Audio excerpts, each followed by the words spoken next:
What's up, dreamers, and welcome to another episode of Helpful Dreams. This is where we discuss the most life-changing concepts of all time from all of the best mentors of all time, and we get a chance to kick back, relax, and reflect and work on ourselves on a daily basis with some of the best tidbits of knowledge and wisdom that there is out there.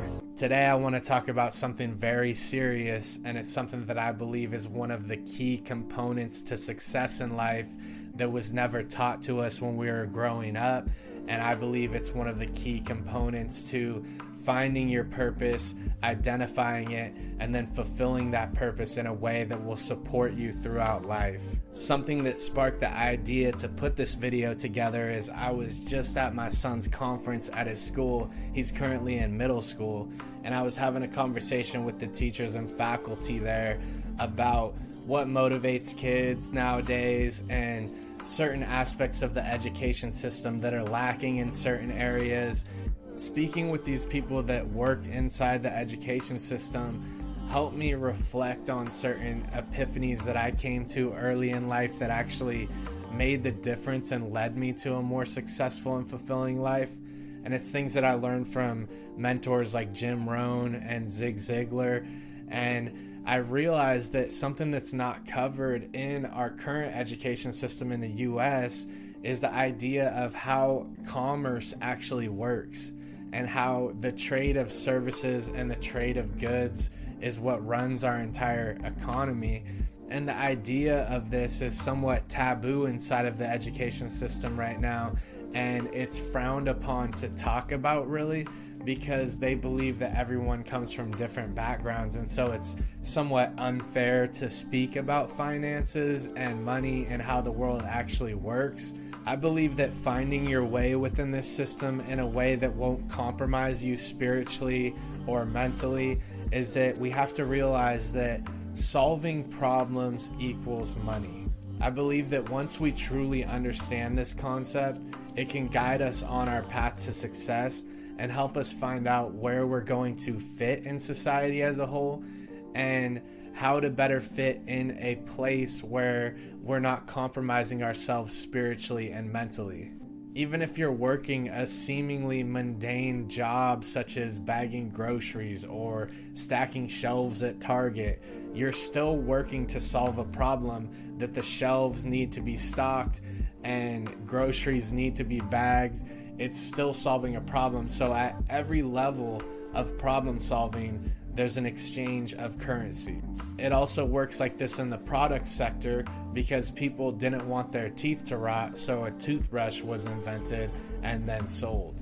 You can either develop the skill or product to solve the problem, or you can learn to manage people that have the skills or can develop the products that solve a problem. When we're brought up in schools in the US, we're commonly taught information that won't even be applicable in our actual lives and that we won't even use on a daily basis.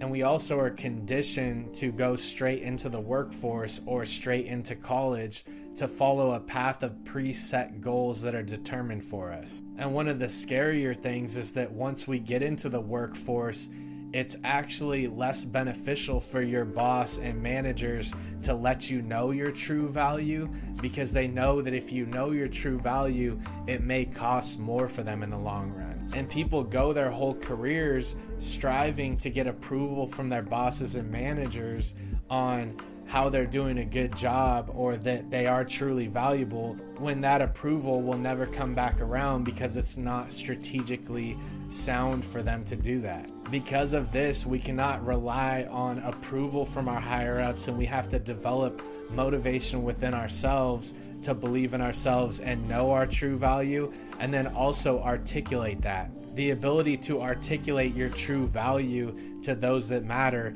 is one of the biggest skills that you need to develop if you're moving up in the workforce. When we're standing at the end of our time at public schools and looking out into the real world, we're commonly met with two choices. We can either go into school and we can go along a path of predetermined goals and objectives, or we can create our own goals and objectives and go that route into the workforce or business. There are careers out there that do require a formal education and someone to look over you as you go through your education process. If you want to be a brain surgeon, yes, you do need to go through school where you're monitored and you're certified and you go through that process, because that's a very highly specialized skill. But with other things such as commerce or business, and bringing different talents to the table that are going to provide solutions in the marketplace, we can go about it a different way. For me, the path that led to most fulfillment was focusing on how to identify problems and how to bring a solution to those problems. I believe that the world would be a better place if we were taught a better understanding about the difference between these two. I come from the generation that was told to just go straight out of school, out of high school, straight into college and sign on the dotted line for a $70,000 to $100,000 loan without even thinking about it. And if you're 18 and sometimes even younger, you have all these people talking in your ear telling you you should go to college because that's the thing to do. And you should go directly into it after high school without any thought, because this is what happens after high school.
They say that this is the key way to make more money and have a better income, but the truth is you get a higher paying job and then you're looking at having a payment towards that loan that brings your income back down to where it would have been if you had gone straight into the workforce.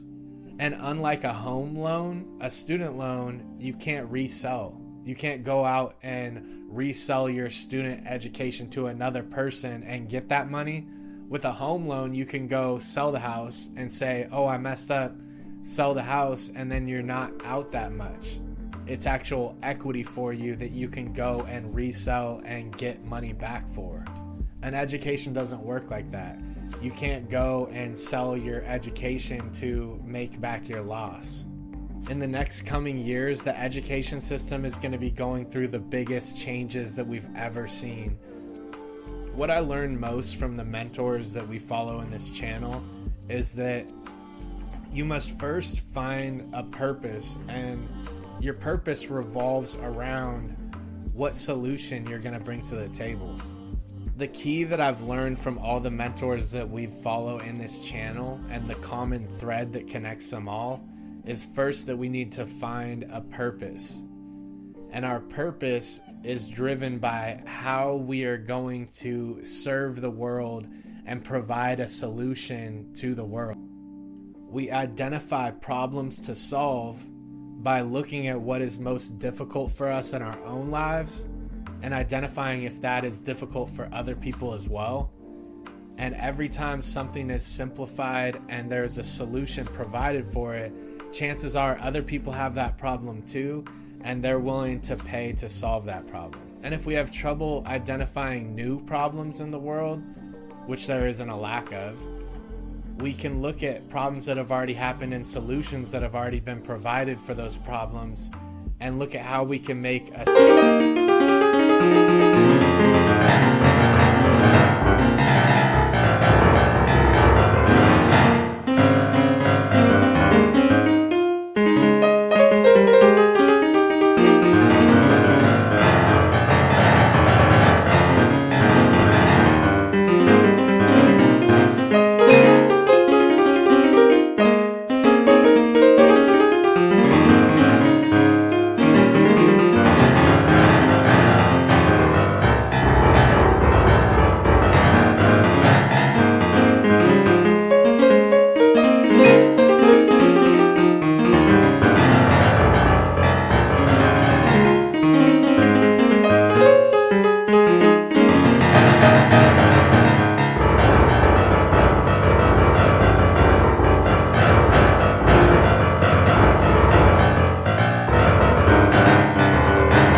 For example, the toothbrush was invented to keep our teeth from decaying, but then the electric toothbrush was invented to make the toothbrush better. Once we identify the problems, we identify the solutions that we can bring to those problems, then it's about how we can bring that solution to the masses at scale. And I believe that that's the true path to success in any endeavor. This was something I was never taught in school, and this is something that people that I grew up with and people in the workforce right now don't even understand to this day. As simple as it is, this is something that has not been ingrained deeply enough into our society.